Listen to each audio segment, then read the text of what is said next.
We hear a lot of perspectives on the Mankind podcast.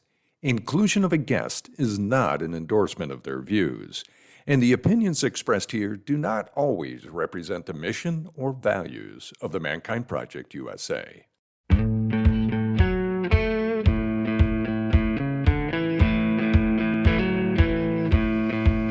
Looks like the rain has gone.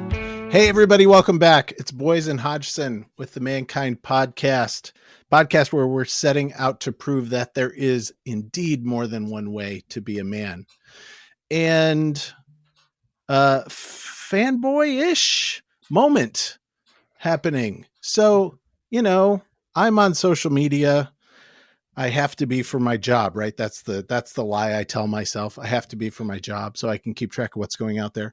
I ran into Nick Pollard on Therapist Facebook, Therapist TikTok, Therapist Reels, all of that kind of stuff. And immediately was like, I gotta reach out to this guy and see if I can get him on the podcast. So Nick, say hello. Hey, thanks for having me.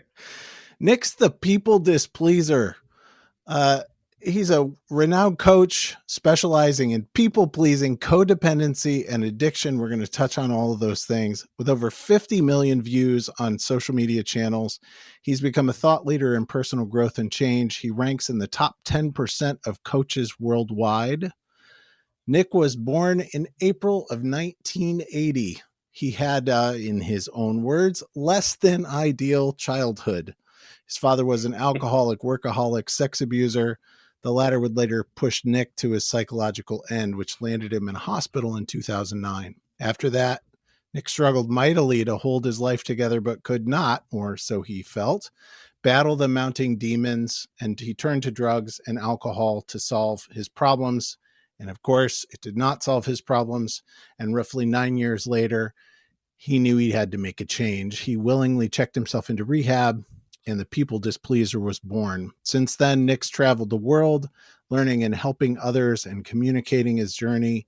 His love for seeing people grow and the light bulb go on and then explode is what he credits as his drive in life. Nick has formed and sold many companies and been very successful in business. And I love the fact that he immediately then talks about his first entrepreneurial venture at age 10 was door sales for his car wash company that would later net him enough money to buy fireworks for the 4th of July.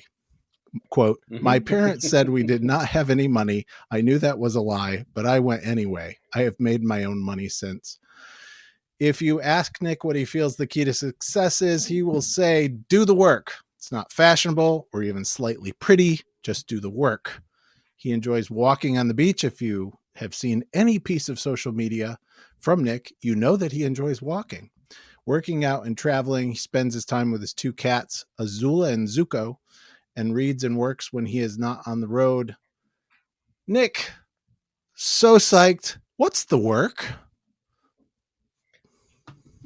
Well, I mean, what a loaded question. Yes. I think the variant on the work is the coolest part of life, because we all have to do it different. And it's not to say that any of us are particularly special in the work that we have to do. Like, our experiences don't necessarily separate us from one another. It's that our interpretation of everything we go through changes across every medium, across every timeline, across every personality. So, where one person could grow up with a narcissistic father who was like mine and come out of it extremely workaholic and need to rewire their life to find more balance.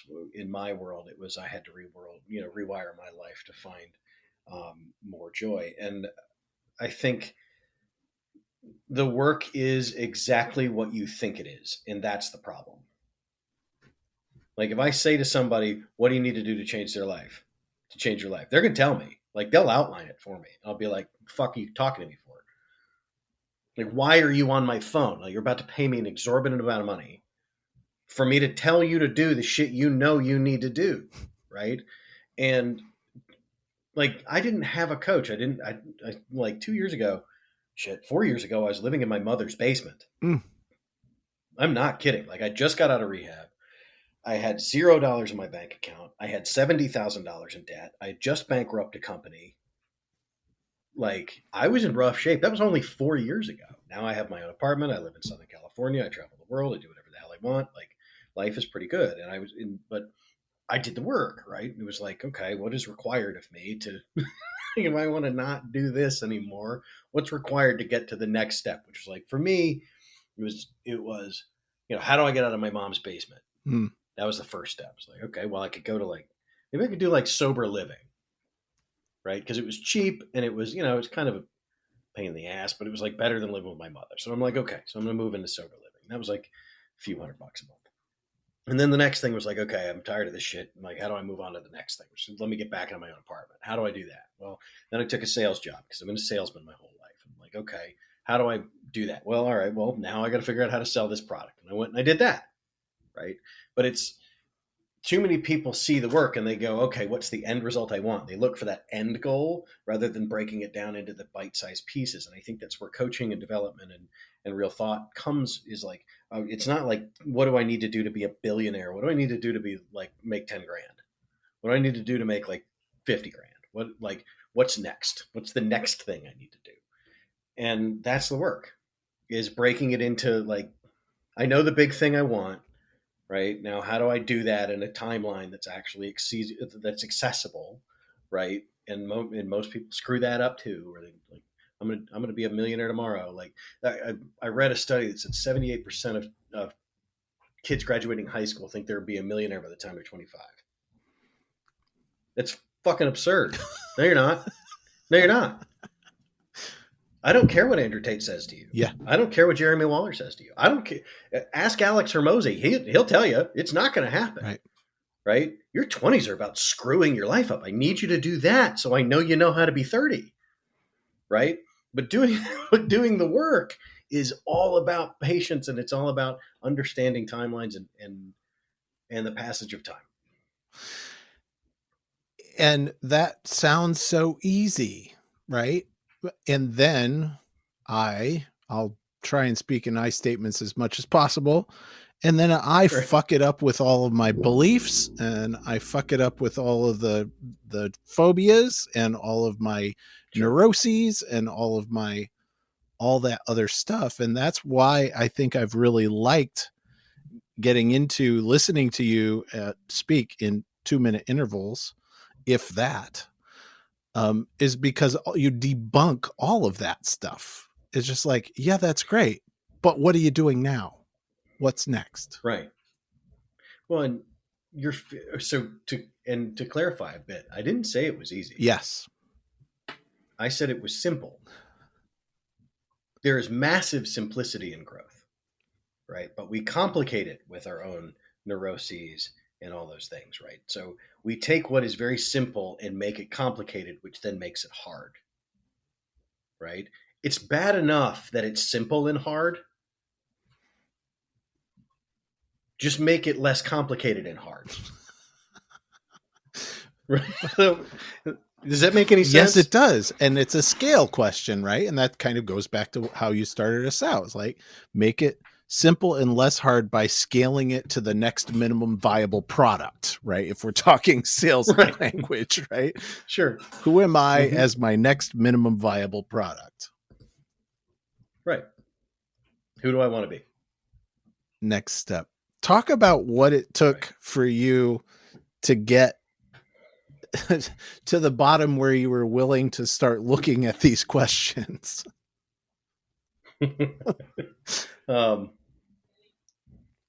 I wrote a poem, I guess probably right as I got out of rehab, and I can't remember it.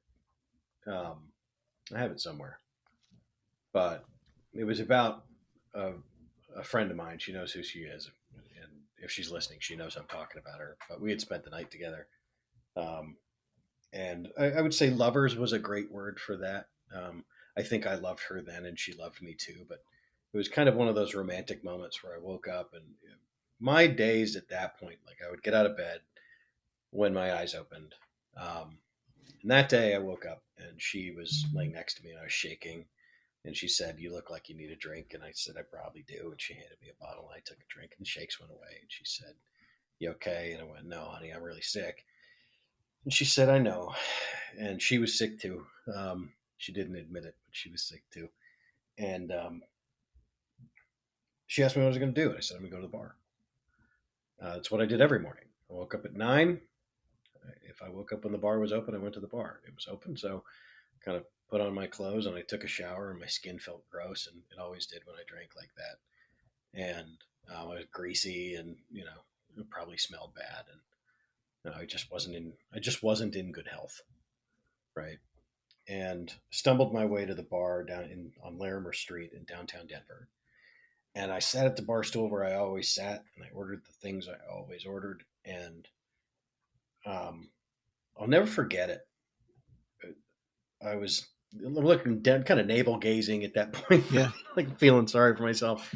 And I looked up, and where like behind the bar, there's all these like mixed, I think infusions, like cocktail infusions, and like strawberry whiskey and whatever. And the light was hitting them weird, and they looked different. And I don't know if it was the light or my eyes, but I shook it off and looked again, and they still looked different. And the bar stool didn't feel right. And my body was shaking, and I couldn't force the burger in my face, and like nothing was working right. And I knew that time in my life was over. And there was a part of me that was like, we dying, or are we going to keep going? Because if we're dying, let's do it now. Like, let's just go ahead and do it. Like, we're dying, let's just sit here and finish it up. Like, we drink till we die. That's what we do today. And I said, I can't do that. And I called my mom. Thanks, Mom. And said, I need you to come pick me up. I need you to put me in a detox center for medical detox, because I'm not going to be okay if you don't. And I need you to sell everything I own. I need you to figure out how to get in touch with my leasing office so I can break my lease. And then I need you to put me in a rehab center. And she did. She put me in the New Beginnings Recovery Center in Highlands Ranch, Colorado. And Mary and her team at that place saved my life over that 30-day period. And that was it. And from that moment, it was like I was one of the only ones that month that walked into rehab sober. Because because it took me 4 days to detox. 4 days. Like when I stepped in, I blew a 0.8.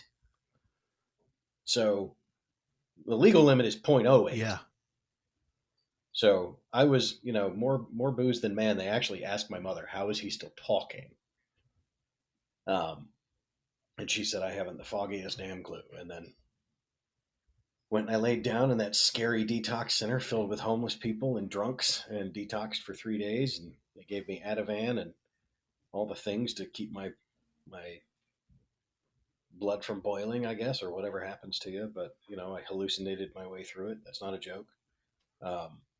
And came out the other side and said, that was enough of that. I'm going to hold on to this sobriety thing till I get into rehab. And I did. Although I did try to get out of it a few times. It's like, I'm sober now. I'm fine. I got this. And she's like, no, get your ass to rehab. That's what you said. And I'm glad I did. I made some friends there and got into an extremely toxic relationship that changed my life too. And, just did all the things that you do when you're newly recovering. And then, that's when I started asking the questions, like, who am I? What am I about? Do I want to live? How do I want to live? Because if I was going to do life, I knew that I wanted more from it than just money and excitement, right? Because I had money and I had excitement. And then, eventually I did fall back into the money and excitement world. And that screwed me up. And now, I'm kind of doing my thing. So that's the story of how it all came to be anyway. And would you say that, so what, from that point, which wasn't very long ago, and that bottom and that detox process, what made you push the record button the first time that set you on this path? I had hit bottom again. Hmm. Yeah. So in 2020, I managed to stay sober mostly through COVID. And so like January until like shit, it might have been July before I even had a drink again. And before that, I'd kind of bounced off the walls a little bit. Sobriety was interesting for me in the beginning because I was really trying to find my footing. And it was a real struggle. Like, it wasn't that I stayed sober initially, and I don't want anybody to get that misconception. Like, if you fall off the wagon, or whatever the fuck the nomenclature is these days, it's like, so what? Like, get back up. It's not measured by how long you're sober. It's measured by how many times you get up and try again. Right. I hit another bottom. I was in a really toxic relationship with a woman that I'm not sure if the word narcissist is the right word, but it feels like the right word. Kind of a gaslighting, manipulative, super control freak kind of human. And we ended up breaking up in January of 21. And I went off the rails for like 3 weeks. I was a mess. Like, you just screwed me up really, really bad. And so again, at that point, I was like, I'm not going back to rehab. I know how to fix this, so I'm just going to fix it. So I sold everything I owned, and I moved into an Airbnb in Huntington Beach, California, which is, I've wanted to live here my entire life. It's where I live now, and with a friend he's now a friend. Back then, he was just kind of an acquaintance, but I moved into his Airbnb for much more than I should have been spending per month, and decided I'd just hang out and figure out how to do life from that place. Well, I was like, well, maybe I'll start a coaching company, right? I could do that. And, I did it the normal ways. I got online. I started talking about it. It's going to be a dating coach again. I ended up with one client who was like 76 years old. And she ended up, I got her married. So, I did it. But like I always do. And it was around March. I'd started writing a lot. I've been writing, wanting to write a book for a long time. I started writing a lot. And I started to notice kind of a thread in my writing that I had this belief system that I believed deeply in love and adventure. Like, deeply, I believe, and I still do. I deeply believe that love and adventure are the meaning of life. And I thought, well, I'm doing a lot of loving, right? But I'm not doing a lot of adventuring. Like, what does that look like? And I booked a trip to Costa Rica, and I was just going to go for a couple of weeks. I'd never been to Costa Rica. And frankly, it was the only thing that was open. Yes, right. Because it was like immediately post-COVID, so nothing's open. So I booked this trip to Costa Rica. It was Costa Rica and Mexico were both open. And I got to Costa Rica. I was there for 3 weeks, and then I just didn't come home. And I was on the road, and I'm like, well, how the hell am I going to start this coaching company? And I just thought, we'll just start talking, and we'll see what happens. And the one thing I'll say about my initial journey, and if you go back to my original videos, they're ridiculous. Like, I did once. What's the flavor of ridiculous in your original videos?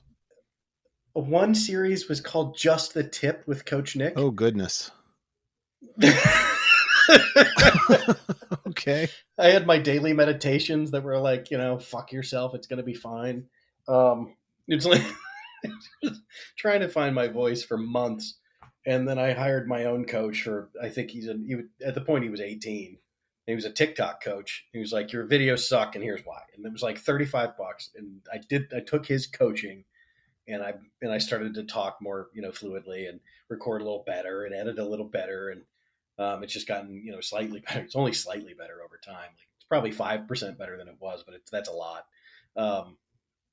And at one point I realized I wasn't talking to anybody.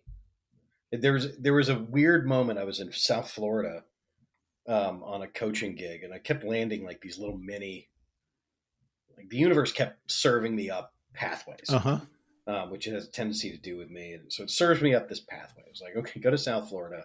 And in this particular consulting gig it paid like shit, but it paid for my room It paid for my food, and it was kind of a menial, shitty little amount of money, but it bought me 2 months, right? And I started recording pretty heavily in South Florida, and at this moment, I was walking around it was West Palm Beach. North of that, there's an island where I was staying, and I was right on the beach, and I was walking around, and I was heartbroken for another reason, and I started to realize I was talking to me. Like that's the moment that everything shifted. Was I was tearful, sitting on my porch having a smoke, and I was like, I'm just, what the fuck am I doing this for? And I realized my avatar was me. It was the broken down, wounded, sad guy that just wanted somebody to talk to. And I'm so sarcastic and so playful with pain because I've been in pain like my whole life that I did this video. It was The Real Cost of People Pleasing, volume 15. I think I dropped it on December 7th. It was the first time I'd ever seen 1 million views. And I went from like having 150 followers to having 15,000 literally in one day. And then I was like, holy shit, this is possible. So I used the formula of that. I did it like 100 more fucking times. The series was like 67 long. And it was like this, that parlayed into the next thing. But, I ended up signing my first 2 clients that December off of that one video. And then I didn't have another one for like 3 months. And then I signed like 2 more. And at that point, my budget was like, here's how much I need to stay on the road. And that's exactly what I was charging. Right. And then it was like doubling what I needed to stay on the road. And I'm like, holy shit, like this is turning into a business. And then after that, it was like, wow, I'm helping a ton of people. And then I'm like getting emails like every day from somebody saying I'm like saving their life. I'm like, what in the hell is happening? I'm just talking to myself. Right. And I think that's the reality of it is I don't play a character, man. Like I love humans. I want people to see that I'm in pain. I want people to see that I'm real. I want them to see when I'm happy and joyful. I want them to see because fuck, man, we're all in this together. Yes. Like, especially men, like they see me and they go, shit, that's relief. That's exactly it. That it is a relief because your videos are not nice, right? No, you're generally not nice, but there's a feeling at the end of your videos that's like, I've been seen. You understand, like if you're your avatar, right? You're expressing what you've learned to understand. So you're not sugarcoating. You're not telling me what I want to hear. You're telling me what I need to hear.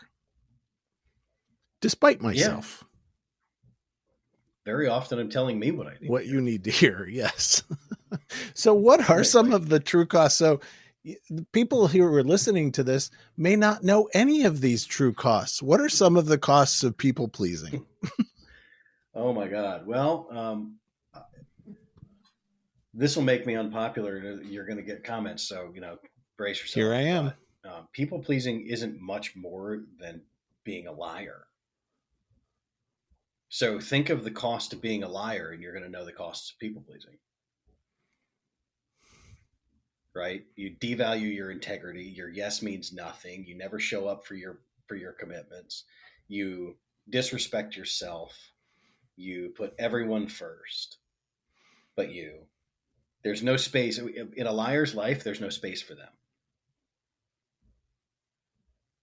and it sucks, man. And that, and people talk about it like, well, I don't have any boundaries, so you lie.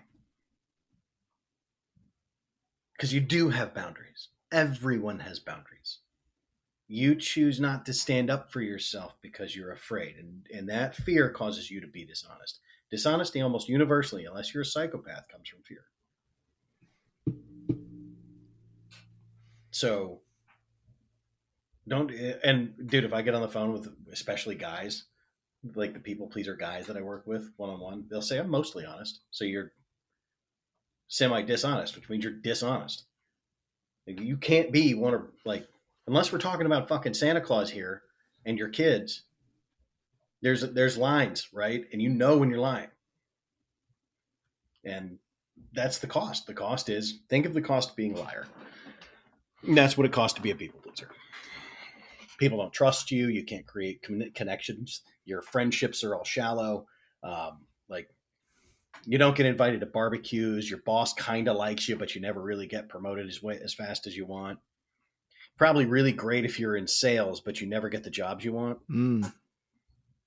Right? Generally, you land in middle management, making $150,000 to $250,000 a year if you're in corporate America. If you're in business for yourself, generally you hit a plateau in the business where you burn out because you're giving everybody everything all the time to try and keep everyone happy rather than running your company and telling people what their expectations are. You have high turnover if you're an entrepreneur.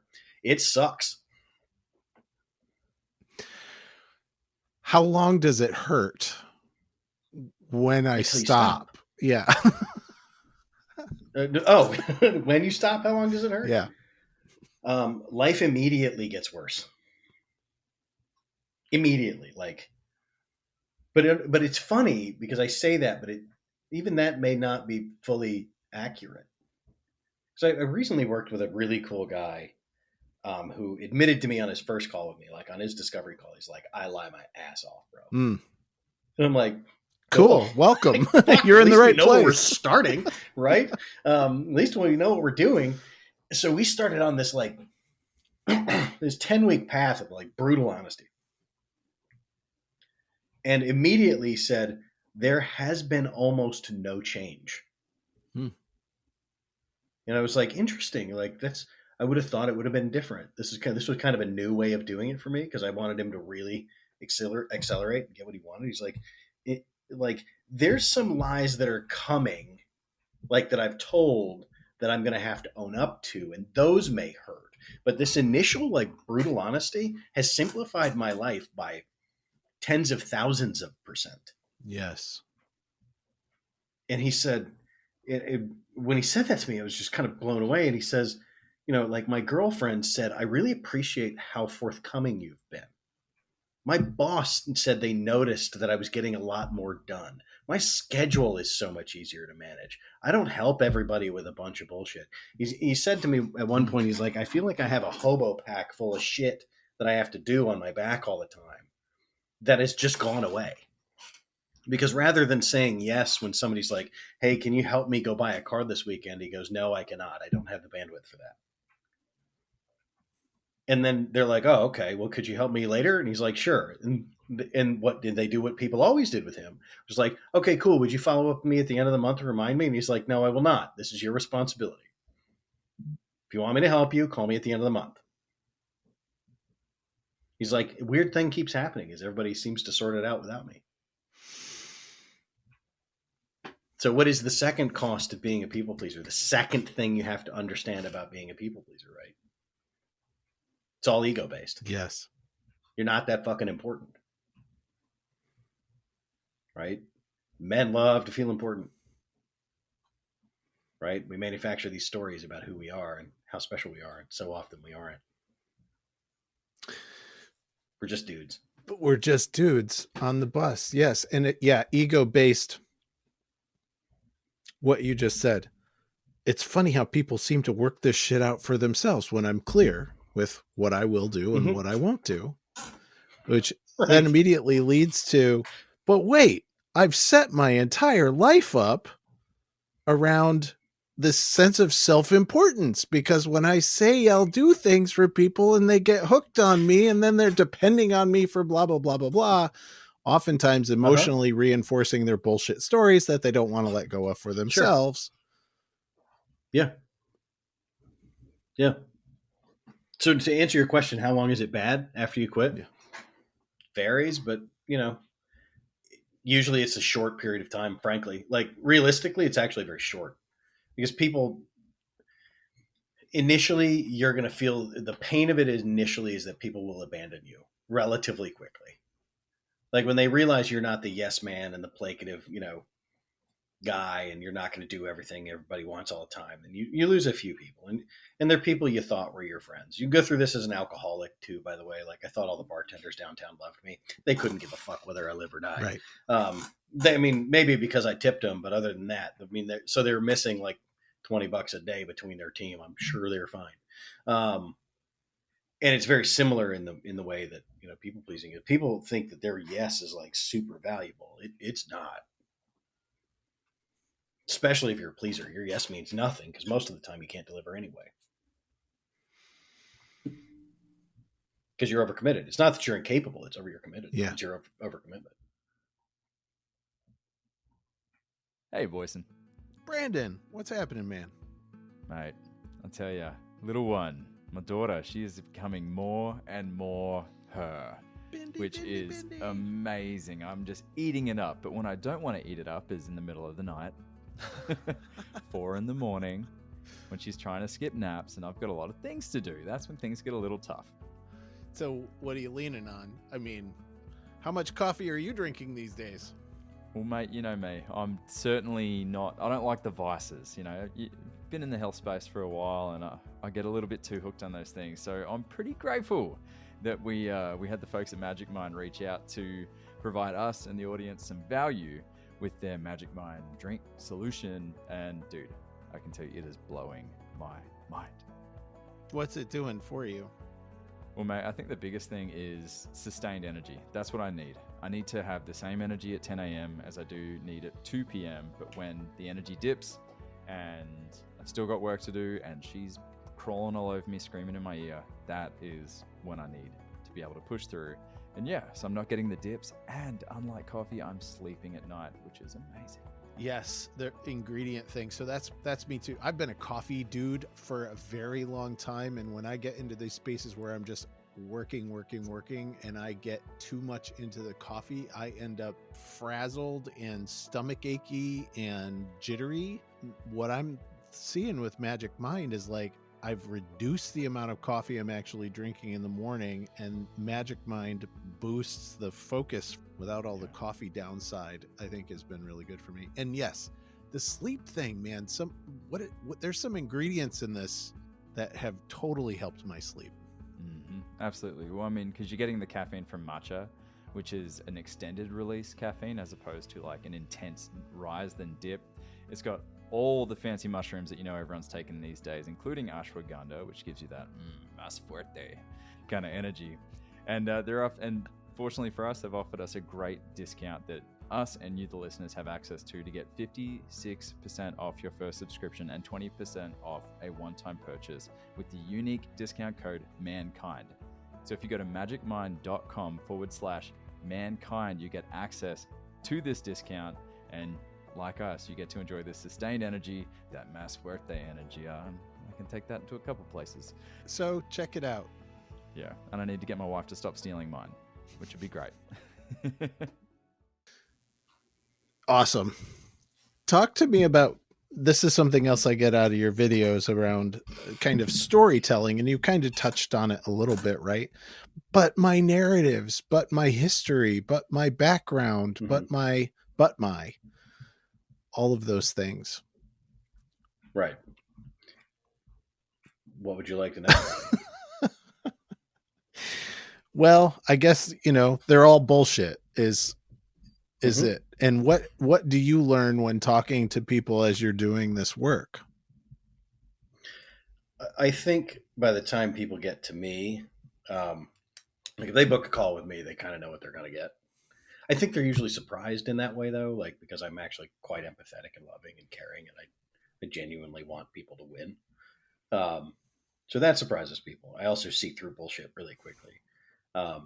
But here's the thing about trauma responses. It's we've taught, people shit on millennials and Gen Z all the time, especially my generation. I think yours as well. I'm Gen X, or you might be. I'm just a bit older Gen X than you, 71. Yeah.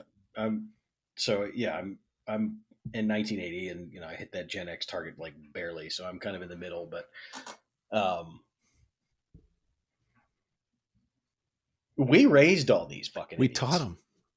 We fucking taught them. Right. We taught them they were all special because our parents treated us like shit. Now we're like, why do they all think they're special? We created this leviathan of awful behavior, and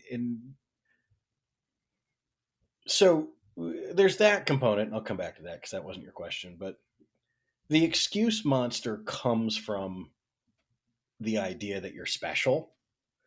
And because nobody's special, like really nobody is special. We're all pretty much the same, right? We're all kind of made up of goo and bones and some muscles, and that's it. Like we're all kind of gooey, pink flesh monsters, and we are what they are, right? And because that's the reality, when you tell a bunch of people they're special all the time, and then it turns out they're not, they have to try to find a way to be special. Mm. And the way to be special is through pain. Because you can convince yourself that pain makes you special. It's very easy to convince yourself that your pain is special, right? And here's the thing: like, I won't espouse what happened to me when I was a child publicly, because it doesn't fucking matter. The only thing that matters is what I do now. And so when somebody says to me, like, well, you don't understand, I'm neurodivergent. Me too. ADD, complex post-traumatic stress disorder. What's next? What's the next thing? I'm dyslexic. Me too.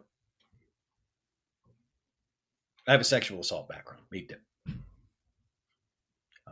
I was bullied. Me too.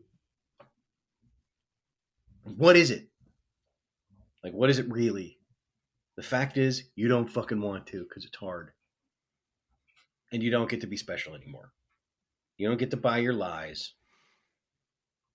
You have to decide that life is okay being hard, and you just go do it.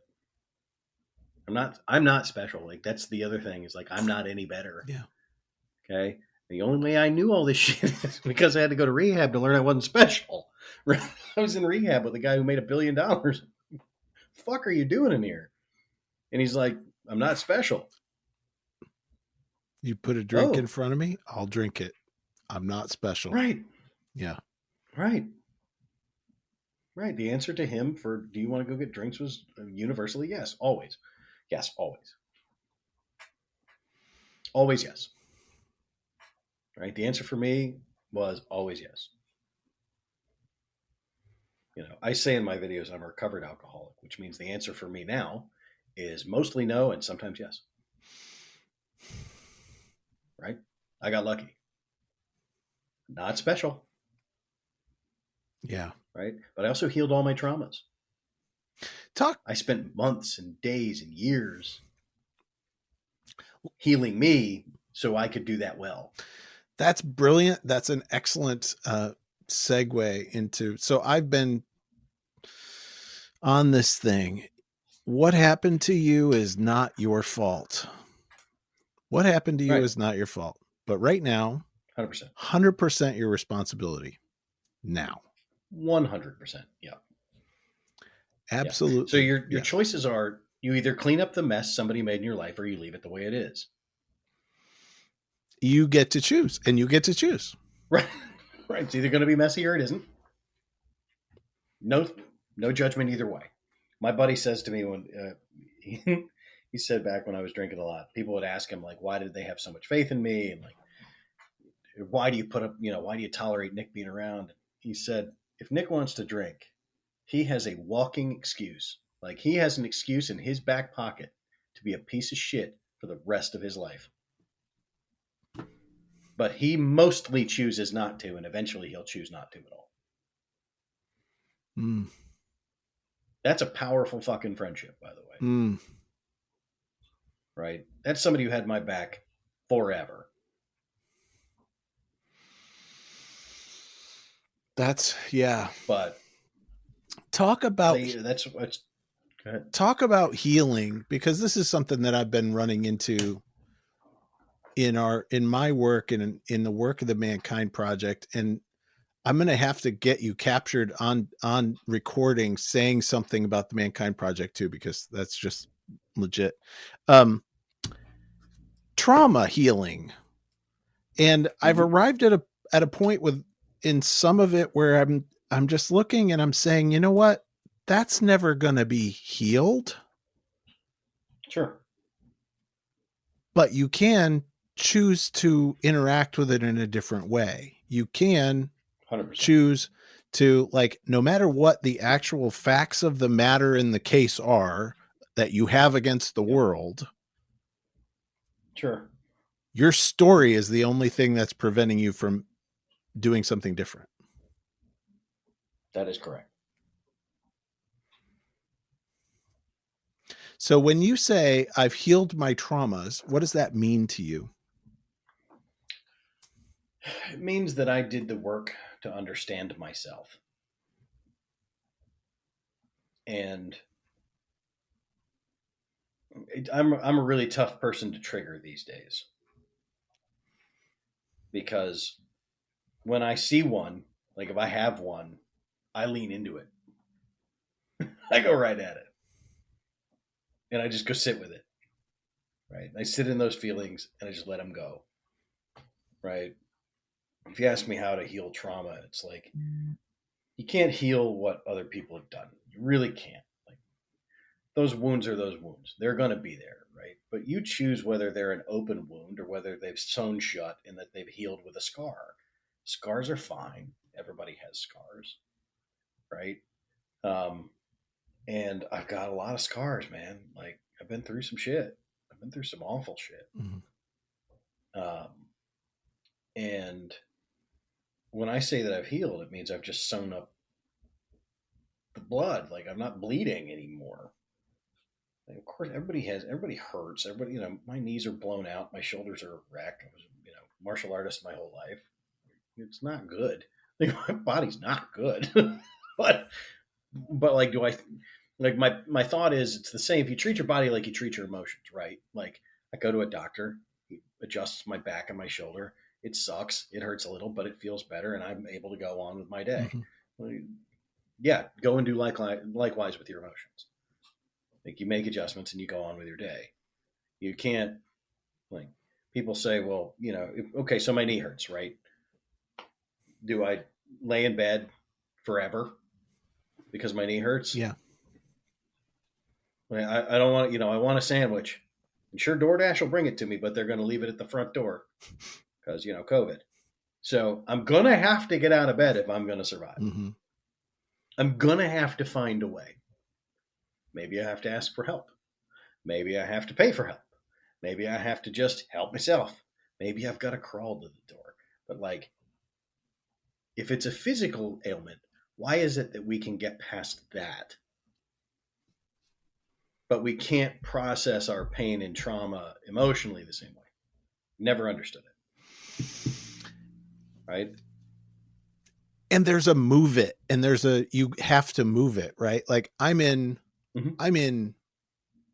incrementally big percentage, way better shape today than I was a year ago. Oh yeah. And sure. Physically, emotionally, the whole deal, way better shape. And a year ago, I severely hurt my back moving a fucking treadmill to get ready to put our Christmas tree in. Like I had to move the treadmill because that's where the Christmas tree was going. Sure. I didn't even get to go get the Christmas tree. I was in bed. Like I broke myself. Yeah. And now looking back on it, it's like, no wonder I fucking broke. I wasn't moving.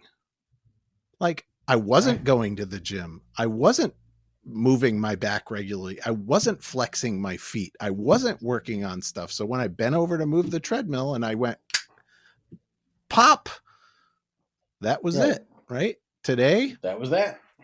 2 days ago, moved the treadmill. Kendra, my wife at the end is like, that seemed to go really easy. I was like, yeah, because I'm moving now. So it's like easy. Right.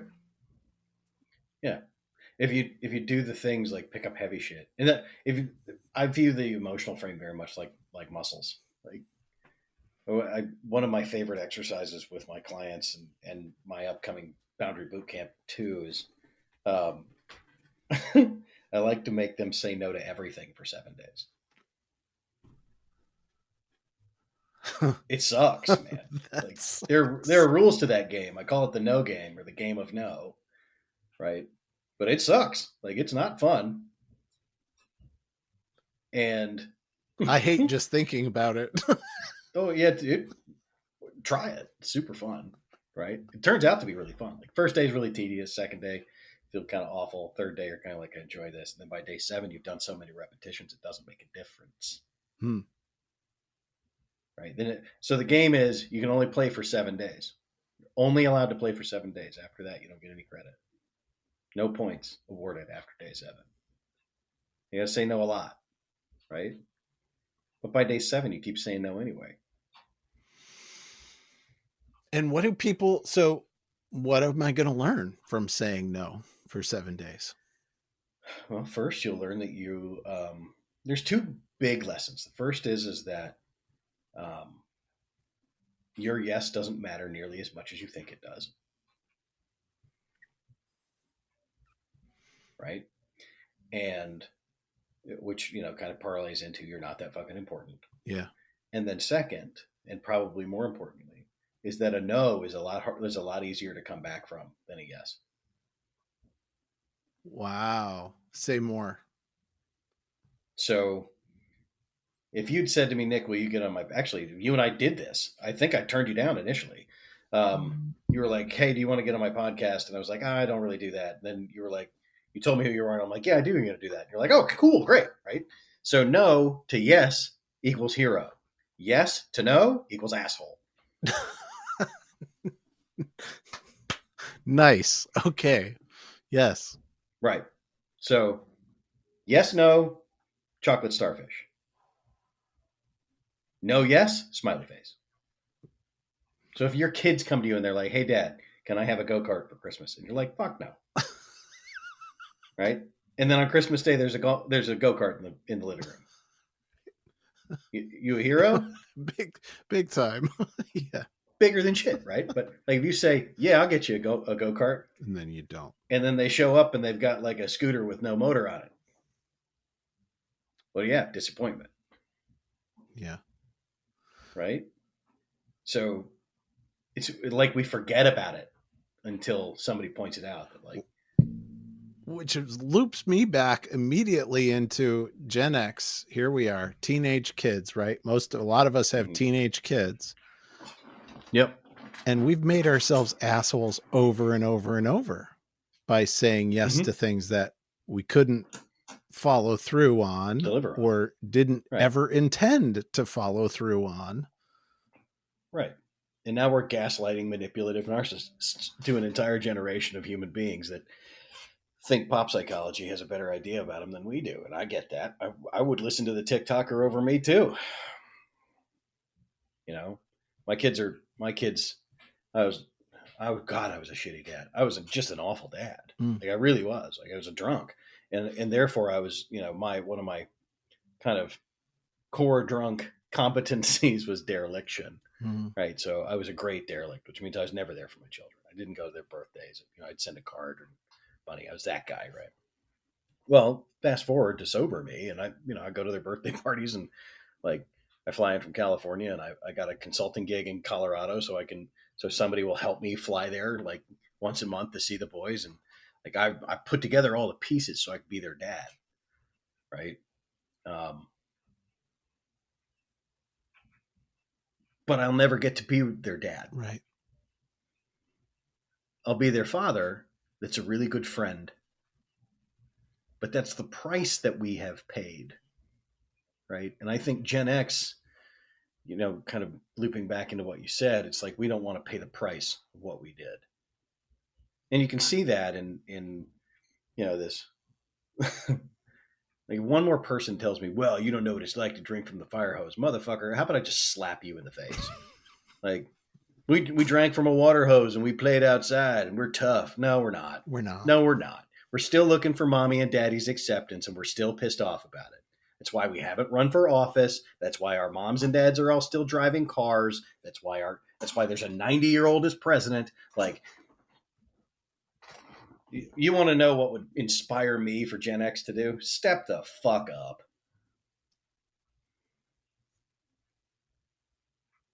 Run for office, please. Is there some reason there's an 80-year-old man running our country? Please, tell me. And the two front runners are 80 years old. Neither one of them can spell fucking crypto, yet we have entire economies that are reliant upon that. And then we cry because our kids are pussies. Yeah, it's because our parents taught us that there was no responsibility, so we don't take any. So you want to know who works with me the most? It's men between the ages of 41 and 55. Why? Because we've realized that to be strong and to be kind and to be loving means to be honest. Healthy people ask for what they want. There's a 15-second TikTok that you just did right there. When you send me the video, I'll have somebody batch it Clip up. it out. There it is. Yes. And a whole lot of we're the tough generation, we're the don't give a shit generation. I watch those and I think, okay. My parents got divorced when I was 10 and remarried and then divorced again and then remarried and then divorced again. And then, my dad did that thing 5 times. And I've got the bona fides. I've got better bona fides than most of y'all. Mm-hmm. Like my kids talk about me being literally raised in a barn, which I was pretty much literally raised in a barn in upstate New York. Got all that. And then I look at the Gen X's around me and feel this in myself and see the mirror and see all the ways that I project. And it's like, no, it's not that we don't give a shit. It's that we give too much of a shit. And we've just retreated. Mm-hmm. Yeah, and there's a difference between retreat and surrender. Right? I'm a surrender guy. Like, I know what's mine. And when it isn't, whatever. But I think, this is going to suck, but I think Gen X is the biggest pussy generation that we've got right now on the planet. What's another word? We're all scared little boys and girls who won't do something. Scared little boys and girls who won't do something. Yeah, I don't put pussy in there as a word because other comedians have played through that one. Sure. Much better. But yes, scared. Right.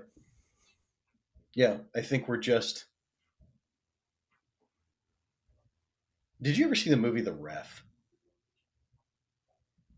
Probably, but it's a long time, so bring it back. Yeah, I'll have to. You know what? I'll send you the clip. But there's a clip in there of an old lady who said it was just a bunch of scared little boys that afraid the world might find out how big their penises aren't. Like, it's the bottom line is like we created an entire generation of kids who want to feel something. And now the millennial generation is having a group of kids that have nothing. And now, and we see things, and I won't get into the Jordan Peterson, Ben Shapiro's and the other side and like all that. Like I won't draw that debate into this, but everybody wants to feel special. And when you realize that's up to you to feel like you can feel special, you can. You just have to choose to. Mm. You have to love you. And if you love you, then you're never alone. Then you never need anybody else to tell you that you're special. My poor girlfriend, she's used to guys who need to be coddled all the time. I don't need that. Yeah. Because I'm actualized. I'm integrated. I know who I am. Which is a huge place of responsibility. Yeah. Right. I mean, I have 750,000 people following me online, which is, by the way, more than a slight modicum of fame, and more than I ever thought I'd have. And I was surprised. I thought I was going to come back to the U.S. and be a roofer. I didn't know my company was going to blow up. It did. And I'm in love with what I get to do, and I'll do this as long as people will keep listening. And as long as it's relevant, like if I ever get to a place, I do have somebody in my corner and if you're ever of somebody of influence in this way, have somebody in your corner that'll tell you when it's time to hang them up. Mm. Like, I think it was, I don't know if it was Mike Tyson or Evander Holyfield or Muhammad Ali that said that, but always have someone in your corner that'll tell you when it's time to hang it up.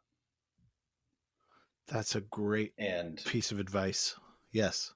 and nobody's told me that yet. So until they do, I'll keep doing this. But Well, it's um, certainly meaningful to me, and I want to talk about TikTok. I want to talk about that world a little bit, because that's more than a modicum of fame. Mm-hmm. What's that been like, just in terms of, I see a lot of the TikTok dad generation and the TikTok therapy. Sure. They start to get together. They know each other. There's like what is that like? It's funny, man. Like so I don't know if you know who Logan Cohen is.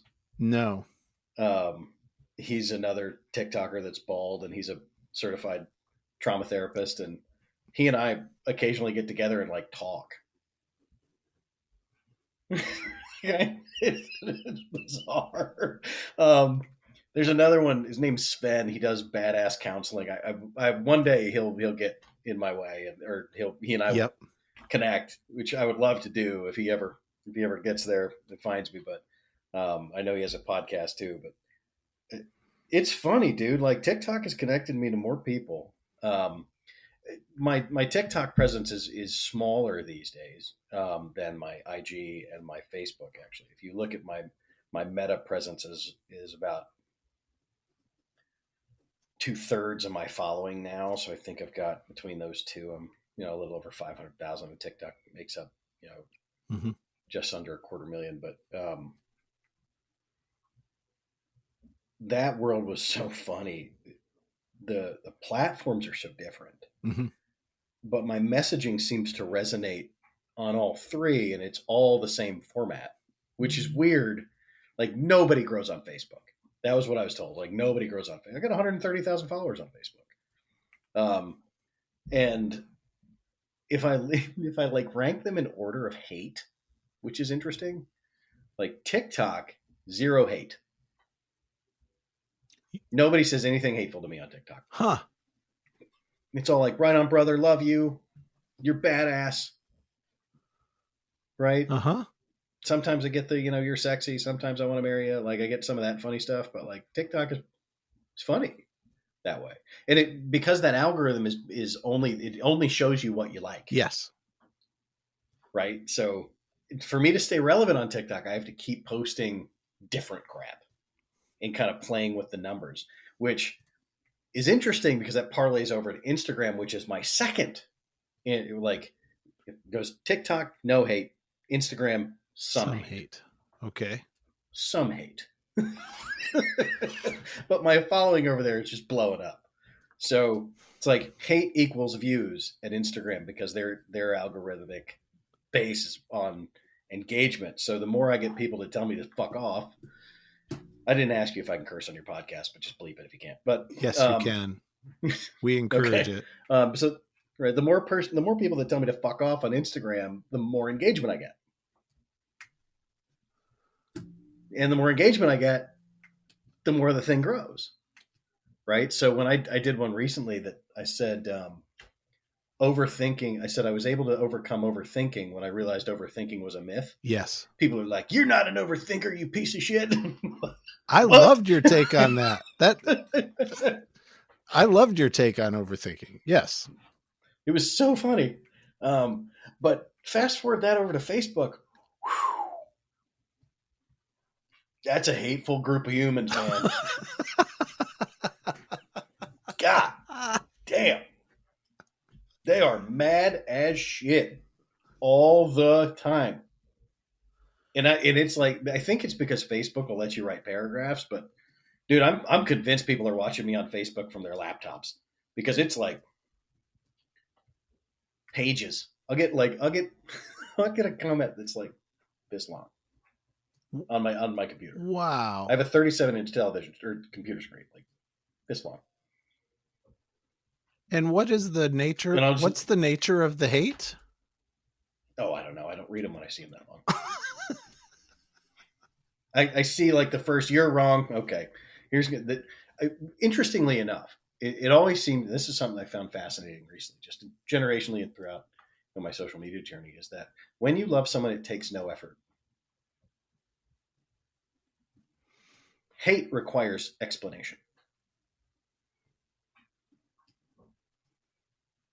Yeah. Look at my comments. I love you. Thank you. You're the best. You've saved my life. You're badass. Well, Nick, if you didn't understand the nuances of how the blah, blah, blah, blah, blah. The minute I see it's a paragraph long, there's only one person that writes me nice paragraphs. Her name is Kathy. and she comments on everything I do. I think it's Kathy. I'd have to look, but I think it's Kathy, and she's an older lady. And she's like, Brother Nick is how she starts them all. And I read every one of hers because I love her to death. And she's so funny. And just so kind. I feel like she wants to make me a pie, right? Like she's the kind of person that would make you an apple pie just because like you moved into the neighborhood. So I read hers, but everything else, if it's like a paragraph, I'll read like the first sentence and it'll be like, oh, hey. And I just put in too long, didn't read. Right? Like TLDR. TLDR. Bye. Yep. My other one is you're thinking a lot more about me than I am about you. Yes. Yes. Which is something that I also find refreshing about. It's the not special message. It's just a kind of reframe. Like, nobody really gives a shit about me. So why restrain myself for fear of what they will think? Right. Yeah. I think it was Emerson. I believe it was Emerson. No, it was Delano Roosevelt. Who said you'd be far less concerned with what other people thought of you if you realized how infrequently they do it. They do it. Yes. Well said. How should folks out there... Okay, so no, we've got it. I've got it. So to go and yell at you and tell you you're wrong, Facebook. Mm-hmm. Facebook. Okay, yeah. Good. That's the best place to do it. Right? If you want me to not pay attention to you, go to Facebook. How do you want people to find you and connect with your content? The easiest way to do it, weirdly, you can find me on TikTok. You can find me on Instagram. You can find me on Facebook. If you just Google Nick Pollard, I'm the first thing that pops up these days. So it's like, you'll find the People Displeaser. That's my TikTok and Instagram. Or that's my Instagram and Facebook. And then TikTok is just People Displeaser. And I got lucky with that handle. I don't know how I managed that, but that's the best way to find me. If you want to talk to me, go to my website, just nickpollard.com. Right now, I've got my Boundary Bootcamp up for sale. We're doing that, doing kind of a special deal right now for Christmas, and then we go into a full blown launch the week after Christmas. But I'll launch again in March, and then I've got mastermind groups and all that other stuff coming up. Say a little more about the Boundary Bootcamp for the listeners. The Boundary Bootcamp was designed as an 8-week experiential masterclass, essentially. I hate that word because everybody's got a masterclass now, but cliches work. And it's not a course in like you're used to, because I make you do stuff. So it's very much, I took what I do with my coaching and I created exercises out of it, and then I put it into a course framework. So it's very, very interesting, and it's very fun, and it's been life-changing for some people. I just did the first one. I guess it just ended. First one just ended 2 weeks ago, and people loved it so much that they're coming back and doing it again. But they're allowed to do it because once you buy it once, that's it. You can watch all my shit forever. I don't care.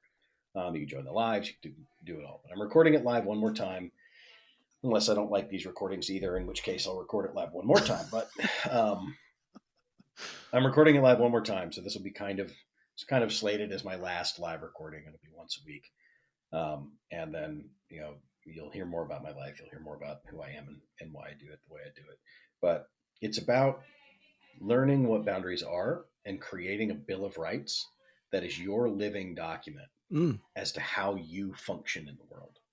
Because people don't realize that boundaries aren't about rules for other people. They're rules for you. Right. It's a delineator between what you will tolerate and what you will not tolerate. If you know that, like, then you can create guidelines for what does that look like. It's like, for instance, inside of my Bill of Rights is I'm allowed to ask questions because I've always had trouble asking questions. I'm allowed to be wrong. I'm allowed to have my feelings, right? I'm allowed to enjoy food. Little things that life you process through and you go, okay, these are valuable things that I care about. I want to build them into my value systems. When you base your values or your boundaries on your values, rather than you start to create a life rather than just a book of rules. And people don't abandon you because you live your life your way. They abandon you because you try to make them live your life their way. Yeah. Or their life your way, rather. That's spectacular. So you had heard of the Mankind Project, and I'm just going to say, dude, I would love to get into a men's group circle with you sometime. Say when. If MKP wants to put me in front of a group, I'll do that for free and for fun. That's no bullshit. I believe in what you're doing. I think that men are hurting and it's our fault. And the minute we start talking about that, is toxic masculinity a thing? No, toxic people are a thing. But we've become so placative that we won't stand up for ourselves. Is manhood bad? No. Can men be kind? Yes. Should men be dangerous? Yes. And I see what you guys do, and I'm glad to know that there's an organization that's functioning in that way. Because men need help, right? But we need it from men. We have to stop listening to coaches of the female persuasion about how to pick up women. We need to stop listening to people tell us how to pick up women. We need to silence the Andrew Tates and the Jeremy Wallers of the world. And we need to put the mask over them so we can actually have dialogue that's real and meaningful. And listen, I don't care if it makes me popular. If Andrew Tate wants to punch me in the face, I'm going to lose. If I have to get into a pissing contest with somebody over their money, then I'm probably in the wrong room. Right? Well said. And when you look at these guys online who are playing a character, they're just working you. Yeah. Right? Call me a snake oil salesman all you want to. I know who I am. I know exactly who I am. Right? And that's what I want men to know, is exactly who they are. So if MKP wants to do something with me, you guys know how to find me. Nick Pollard, the People Displeaser, thank you so much for hanging out with me for an hour today. I am heartened. Let me just offer you a blessing, dude. I respect the fuck out of what you're doing. Thank you, man. I appreciate that. I really respect the message you bring. I respect the integrity of the message that you bring every time. And it makes me just enough uncomfortable that I know there's work for me there. Well, I'm glad to hear it. So thank you very much. Really uncomfortable.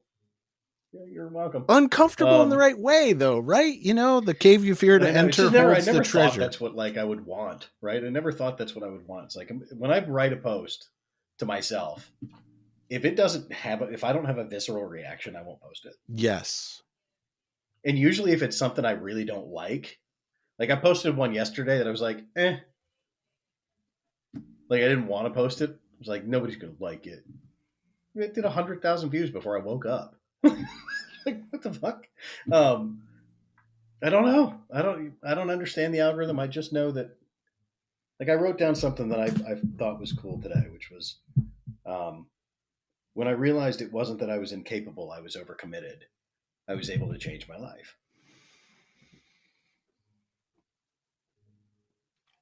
Fuck you, Nick Pollard. Because how many times do you sit many times, if you want to know what the video will sound like, it'll sound like, how many times did I sit and call myself a loser? How many times did I tell myself I was a failure? How many times did I make commitments that I couldn't follow through on because I wanted everybody to like me? And then I had this conversation with myself that I could never get there. The reality was I just wasn't giving to me. I was giving no space for me. And because of that, when I realized that, I was able to take back the control of my life and to live the way I want. You heard it here first. Live creation of content. I need to just start doing this. Yeah. I do this so much better in conversation. You should, some of the gold I get out of my coaching sessions, I'm like, fuck, what did I do? What did I say? Got it. But if I could leave your audience with anything, it would be that growth is simple. Not easy, but it's not complex. So don't complicate easy when it's already going to be hard. Don't complicate simple when it's already hard. Like, it's already hard. Don't put your shit in the way of it. Go do the next simple right thing. Yeah, to quote the parlance of AA, go do the next right thing. Yes. Brother, thank you. I appreciate you, and I hope we'll talk again. I hope so too. This has been the Mankind Podcast, produced in association with the Mankind Project USA. And I personally want to thank our guests for joining us today and imparting their wisdom from their experiences in this amazing journey called life. Now, the fee for this episode is simple. If you found gold and insights that you believe could benefit your loved ones and those you care about, be sure to share it with them. And of course, remember that life doesn't happen to us. It happens for us, so long as we rip the pen out of fate's hand and become the author of our own story. So my friend, pick up the pen and we'll see you next week. Lots of love.